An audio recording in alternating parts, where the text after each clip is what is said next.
But Justin, from the very beginning, was so adamant on including them because they're the ones, who made the book see the success it saw. And so it's very important that you capture the things that they loved in the movie. And they involved, had a contest and involved several readers in getting to be there for the script reading. And they were very open and receptive to their feedback. I know that. Hey friends, welcome back to the channel. So yesterday, some of you were a bit unsure whether I'd actually tracked down the lawsuit connected to that mysterious subpoena, but turns out I was right. Not only was it the lawsuit, but Blake Lively's legal team has now confirmed it. Her attorney has admitted that this was indeed the case in question. Meanwhile, Bryan Freedman has publicly stated that he had no idea this lawsuit even existed. Now, things are about to get even messier in court because Freedman is already saying that the use of this lawsuit, the one we uncovered yesterday, could be considered an abuse of the legal system and the proper court process. This could spell serious trouble for Blake Lively. The lawsuit was officially filed in the Civil Division of New York's Supreme Court. The entity behind it? A company owned by Blake herself, called Vanzen Inc. Vanzen Incorporated was originally formed in Delaware by Eric Rothschild and has direct ties to Blake Lively, or Blake Reynolds, as she may be listed in some filings. Over the years, the company has gone through several changes. There's a branch in California and another that was set up in New York in 2019. When we looked at records from different state secretaries, we found multiple addresses associated with this company. The address used in the lawsuit, the one filed against the anonymous Jane Does, where the subpoena came into play, is connected to records from the California Secretary of State. Even though the California branch of Vanzen Incorporated appears active on paper, it's actually in a forfeited status according to the California Franchise Tax Board. That forfeited status means the company is not allowed to conduct business in California unless they resolve their standing with the tax board. I checked with the tax board myself, and I received a letter stating that Vanzen Incorporated is indeed not in good standing. When a company is listed that way, it typically means they owe taxes and are legally blocked from doing business in the state. So here we have a company operating in multiple states, with the Delaware branch not having updated its records in years.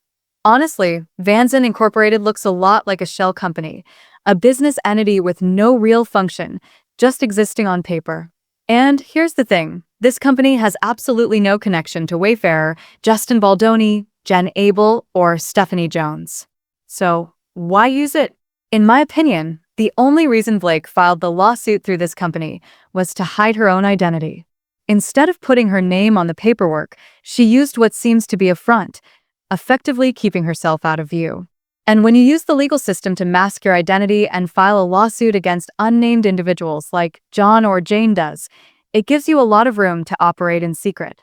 That kind of move allows you to issue subpoenas to whoever you want without having to alert anyone else involved. In this case, that's exactly what happened. A subpoena was issued to Stephanie Jones, but under this legal structure, Wayfarer Studios, Justin Baldoni, and Jen Abel were never notified. That means their private information could be accessed without them even knowing, and they never got the chance to challenge it in court. Now sure, some might argue that Blake's team could have gotten the information another way, through more official means, but that's not really the issue. The issue is that the lawsuit looked like it was used as a cover. It seems like it was designed to get information from Stephanie Jones, without triggering her NDA with Wayfarer. And many legal experts believe that this whole approach was used after the fact to cover up a potentially improper disclosure Stephanie made to Blake back in August 2024. So, what are the media outlets saying about all this? Just a few days ago, the Daily Mail ran a piece that supported Stephanie Jones, focusing on that subpoena. They said they had seen a copy of it. They confirmed it was filed in New York. They even mentioned it wasn't court-stamped. And here's the kicker. They didn't reveal what the lawsuit was or who the parties involved were. Why not? Well, if they had shared that info, the public would have learned that this lawsuit came from a suspicious, possibly fake, company, Vanzen Inc. And if people had known that this alleged shell company was used to get around standard subpoena rules and block people from defending their privacy, it would have looked very bad for Blake. Also, if the public had seen what the case was actually about, they'd realize it had nothing to do with sexual harassment.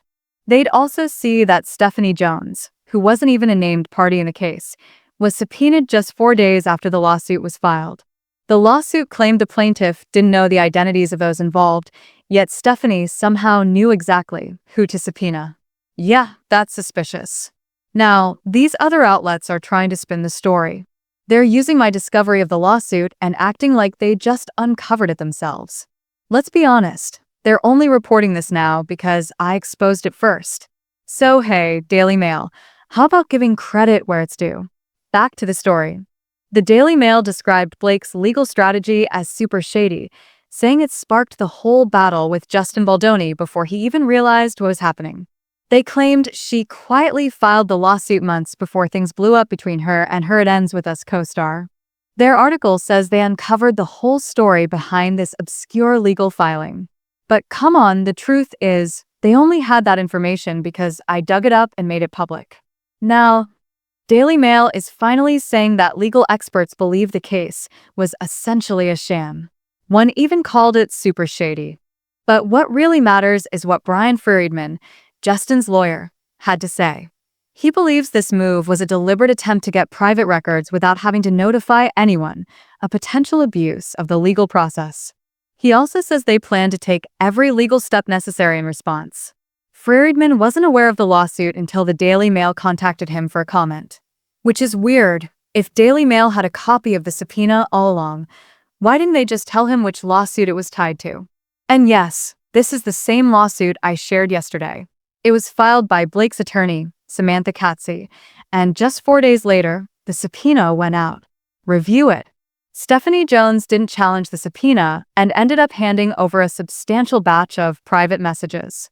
These included conversations between Jen Abel and a former staff member at her PR firm, someone who continued working closely with Justin Baldoni and the crisis management expert, Melissa Nathan.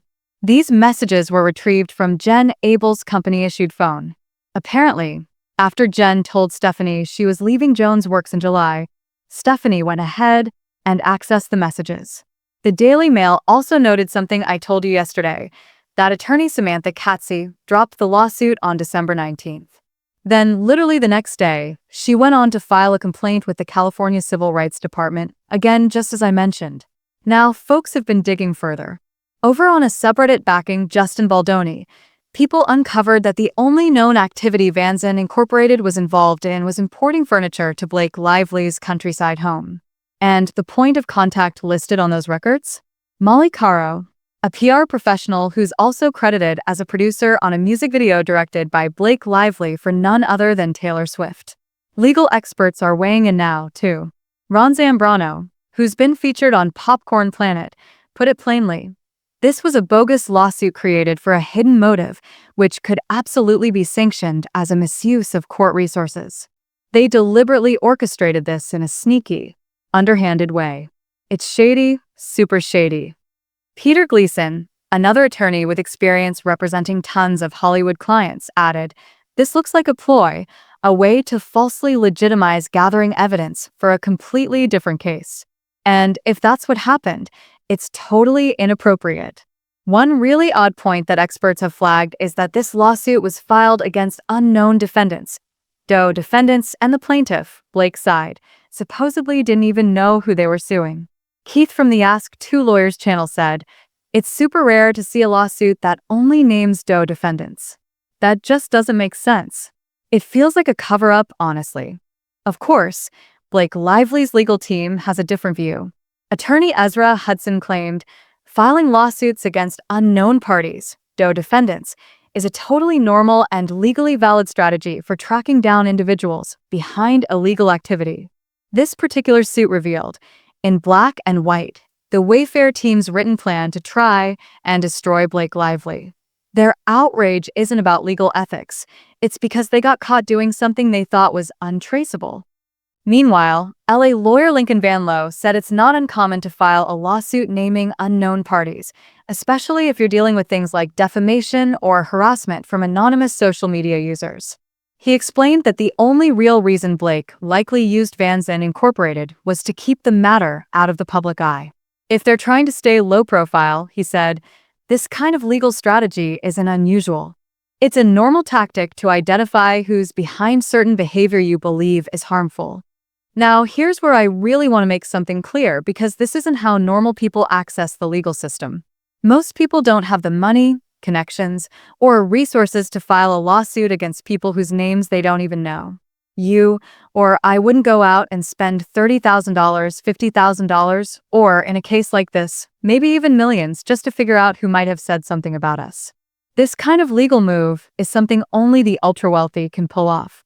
Blake didn't file a lawsuit against unknown people because she didn't know who they were. She clearly knew exactly who she was targeting, which is obvious from the fact that just 4 days after filing, she sent a subpoena directly to Stephanie Jones. That doesn't happen if you're in the dark. It's pretty disingenuous to suggest she had no clue who she was going after. In reality, this lawsuit was filed to allow Blake to go around normal subpoena rules that are supposed to protect people's rights and privacy. So, when Blake's team issued the subpoena, they didn't have to notify Wayfair, Justin Baldoni, or anyone else whose private communications were being accessed. That's a massive red flag and arguably a manipulation of the legal process. Now, here's where things start getting legally dangerous for Blake and her team. Justin's attorney, Bryan Freedman, has said they're going to explore every legal avenue, including filing a claim for abuse of process. Let's break down what that could mean. If Blake and her team used this lawsuit purely as a way to get confidential information under false pretenses, meaning they weren't even planning to pursue the actual case, it could be considered an abuse of the legal system. That alone could open them up to major legal trouble. Wayfair and Justin Baldoni could now potentially sue both Blake and Stephanie Jones, arguing that the lawsuit was brought in bad faith. They could claim it was all just a setup to bypass the NDA Stephanie had with Wayfair, especially since she allegedly gave Blake information back in August, before the subpoena was even issued in October. This move could also be interpreted as Blake and her team interfering in a private contract between Wayfair and Stephanie, which is a serious legal matter. Legally speaking, when someone uses a court process for a personal vendetta, or to intimidate, mislead, or gain unfair access to something, it falls under the category of abuse of process, an intentional tort. That's a fancy way of saying, you use the courts to do something shady, and now you can be held responsible. And it's not just Blake who could be liable. Even though Stephanie wasn't named as a defendant, she participated in the legal process and helped facilitate this scheme. That could expose her to legal action too. But wait, there's even more fallout. Wayfair might actually have grounds to go after Blake's legal team. If they can prove that Blake's attorneys knowingly used the courts to manipulate the process, they could potentially file a motion to have those lawyers disqualified from the case. That would be a huge deal. Disqualifying an attorney is serious. It means they're being accused of acting unethically and violating court rules. And if it's proven that they played a role in abusing the legal process, that could damage their professional reputations and possibly lead to disciplinary action from the state bar. This whole situation revolves around one major point: using a real legal system for fake reasons. That's why it's so serious. Baldoni and Abel weren't even notified about the subpoena, which means they didn't have a chance to challenge it. That's a big deal. Meanwhile, when Blake's team tried to pull the same move with Bellin and others, issuing overly broad subpoenas for things like 2.5 years of phone records and texts, the court shut that down. The judge ruled it was a clear invasion of privacy. So, if Blake had attempted this in a New York court, the result would have likely been the same. But by skipping the proper notification process and sidestepping ethical obligations, they managed to get access to information they shouldn't have had in the first place. Now, beyond potentially getting attorneys disqualified, the court also has the option to issue sanctions, financial penalties, for misconduct, especially when it involves abusing the legal process. Some examples: using discovery as a way to intimidate or harass someone, filing baseless motions just to slow things down, or outright misleading the court with false or deceptive claims. Lawyers are supposed to uphold the integrity of the legal system, and this sort of behavior goes against everything that stands for. From a legal perspective, this actually helps Bellin's side build their case for malice, which they need if they want to move forward with certain claims. Of course, Blake's team might argue, "You're just upset because you got caught." But let's be real, saying, "You're just mad I got caught," is classic reverse victim blaming. What exactly did they get caught doing? They were caught talking about a PR strategy, one that never actually got implemented. Blake gave the New York Times a partial text message as evidence, but she conveniently left out the rest of the conversation, which showed a very different picture than the one she painted. Yes, some things said in those texts weren't flattering, talking about burying someone, for example, but people say things out of emotion. That doesn't mean they followed through. Imagine being accused of something as serious as sexual harassment. Wouldn't you be emotional too? It's important to look at conversations in full context, not just cherry-picked pieces. Intent matters, and so does the full picture. If Blake's side had truly damning evidence, you'd think they'd include all of it, not just a sentence that sounds incriminating on its own. Meanwhile, Blake has been publicly accusing content creators of working with Bellin when they haven't. Some of those creators even went on record with the New York Times to clarify they weren't involved at all. She's also accused Bellin's side of leaking info when it's not even clear that happened. People online have even speculated I got some kind of inside leak from Bellin's lawyer, which isn't true. I found everything myself, through my own research. What Blake doesn't seem to want to acknowledge is that there are people online who simply don't like her, and that Bellin has nothing to do with that. Is it fair? Maybe not. But people were frustrated during her movie's promotional tour, not necessarily because of the content, but because of how she presented it. Yes, she talked about domestic violence, but not in the way or to the extent people expected, especially considering the subject matter. Many were more upset with how she kept promoting herself, repeating that the film wasn't really about domestic violence. That didn't sit well with a lot of folks. The reality is, once public opinion turns, it can feel like the world is canceling you. But nothing online is permanent. People rebrand themselves all the time. There's always a comeback opportunity. That said, what she's doing right now, these tactics, it's not helping. It's making things worse. It also raises a troubling question. How often is this strategy being used to pressure or intimidate people behind the scenes? When someone like Blake, who has endless resources, goes after you, they can drag you through expensive legal battles. Most people can't afford to fight that. So what happens? They fold. They comply. They give her what she wants. Not because it's fair, but because it's survival. In the end, this is the kind of behavior that can scare people into silence, especially when you're up against someone who can afford to throw around lawsuits. And it's hard not to wonder, are these aggressive legal moves really about justice or about power and control?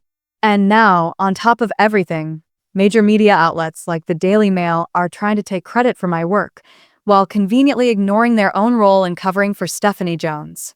Just remember, many of these outlets are fed information straight from PR teams. They're not always reporting independently. They're working with whoever gives them the scoop. So, what do you think? Do you believe Bellin's side will add new legal claims? Could Blake's attorneys actually be disqualified? Might someone file a formal complaint with the bar? Could there be disbarments or sanctions? Drop your thoughts in the comments below. Don't forget to like the video, hit that subscribe button if you haven't already, and tap the bell so you never miss a future upload. Thanks so much for watching. See you in the next one.